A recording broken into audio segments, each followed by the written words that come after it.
বৌভাতের দিন পিতপুরে প্রেমিকের বাড়িতে ধর্নায় প্রেমিকা, বচসা থেকে শুরু হয় হাতাহাতি। ঘটনাস্থলে পাঁশকুড়া থানার পুলিশ। 2021 সালের পূর্ব মেদিনীপুরের পাঁশকুড়া থানার পিতপুরের বাসিন্দা সঞ্জয় মাইতি সঙ্গে পশ্চিম মেদিনীপুরের দাসপুরের সামাটের বাসিন্দা একটি মেয়ের বিয়ের জন্য দেখাশোনা হয়। কিন্তু সেই সময় মেয়েটি নাবালিকা থাকায় দুই পরিবারের কথাবার্তা হয় মেয়েটি যখন সাবালক হবে তাদের তখন বিয়ে হবে। দেখাশোনা থেকে প্রেমের সম্পর্ক বাড়ে দুজনের। মেয়েটির অভিযোগ, সঞ্জয় আমাকে বিভিন্ন জায়গায় নিয়ে গিয়ে আমার সাথে শারীরিক সম্পর্ক করে। আমি যখন বিয়ের জন্য উপযুক্ত হই তখন আমি সঞ্জয়কে বারবার বলি বিয়ের কথা, কিন্তু ও নানা রকম অজুহাত দিতে থাকে। এরপর আমি দাসপুর থানার দ্বারস্থ হই, কোর্টের দ্বারস্থ হই, যদিও সেই সময় অভিযুক্ত সঞ্জয় জামিন নিয়ে নেয়। গতকাল ওই অভিযুক্ত মন্দিরে বিবাহ করেন অন্য একটি মেয়ের সাথে। এই খবর জানার পরেই সঞ্জয়ের বাড়ির সামনে এসে ধর্নায় বসেন ওই মেয়েটি। সেই সময় সঞ্জয়ের পরিবারের সদস্যদের সঙ্গে বচসা ও হাতাহাতি হয় অভিযোগকারিনীর। এরপর ঘটনাস্থলে আসেন পাঁশকুড়া থানার পুলিশ। সমস্ত ঘটনা শোনার পর ওই মেয়েটিকে থানায় নিয়ে আসা হয়। মেয়েটি পাঁশকুড়া থানায় লিখিত অভিযোগ করেন। মেয়েটির দাবি, অভিযুক্ত সঞ্জয় দীর্ঘ 4 বছর সম্পর্ক থেকে আমার সাথে শারীরিক সম্পর্ক করে অন্য মেয়েকে বিয়ে করেছে। আমি চাই ও আমাকে বিয়ে করুক, না হলে ওর দৃষ্টান্তমূলক শাস্তি হোক। যদিও সঞ্জয়ের পরিবার ক্যামেরার সামনে কিছুই বলতে চাননি। তাদের দাবি, আমার ছেলেকে ফাঁসানোর জন্য এইভাবে চক্রান্ত করেছে মেয়েটি। ঘটনা ঘটেছে বলতে স্যার 2021 সালে একটি ছেলের সাথে সঞ্জয় মাইতি, পিতপুরে বাড়ি, জেলা পূর্ব মেদিনীপুর, পাঁশকুড়া থানা। তো ওনার সাথে হচ্ছে আমার দেখাশোনা হয় 2021 সালে। দেখাশোনা হয়ে যাওয়ার পর বিয়ে টিয়ে ঠিক হয়ে যায়।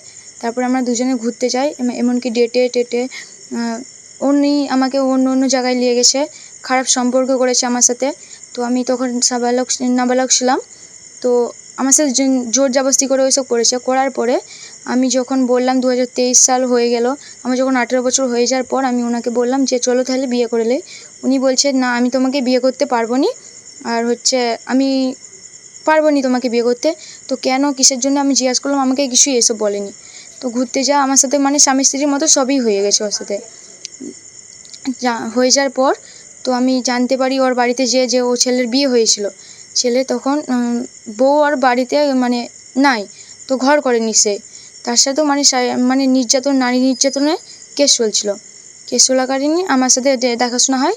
দেখাশোনা হয়ে যাওয়ার পর আমাদের এরকম বিয়ে টিয়ে ঠিক হয়ে যাওয়ার পরে তো ও আমার সাথে বেইমানি করে। ওর নামে আমি হচ্ছে ওকে বলেছিলাম যে তুমি তাহলে বাড়িতে আসো 3-4 দিনের মধ্যে, আমি তো হচ্ছে কথা বলতে চাই। তো উনি আসেনি। তো তারপরে আমি হচ্ছে উনি সময় চাইছিল, দেওয়ার পরেও উনি আসেনি। তারপরে আমি দাসপুর থানায় কেস করি। কেস করার পরে ওনাকে ধরতে চাই, উনি হচ্ছে বেল নিয়ে নেয়। বেল নিয়ে নেওয়ার পরে আজকে হয়েছে বলতে স্যার, উনি গতকাল বিয়ে করেছে, মানে 2 নম্বর বিয়ে করেছে। আগের বউ চলে গেছে, 2 নম্বরে বিয়ে করছে। তো বিয়ে করার পর আমি যখন যাই জানতে যে তুমি বিয়ে করেছো, আমাকে উনি ধরে মারধর করে। সঞ্জয় মাইতি মারধর করার পর আমি হচ্ছে ওনার দিকে কিছুই বলিনি। ওনার বাড়ির লোক, আত্মীয় স্বজন, কুটুমজন সবাই মিলে মারধর করেছে। তো এখন কোথায় এসেছে? এখন আমি পাঁশকুড়া থানায় আছি। তো অভিযোগ করেছি, হ্যাঁ। কি চাইছেন আপনি? আমি চাইছি ছেলের শাস্তি পাক, নাহলে আমাকে যেই প্রতিশ্রুতি দিয়ে আমার সাথে এসব করেছে সেই কাজটাই ও করো, আমাকে বিয়ে করো। আমি এইটুকুনি কথা বলতে চাই আপনার দিকে, আর কিছু চাইনি আমি। আপনার নাম? আমার নাম বৈশাখী সানা।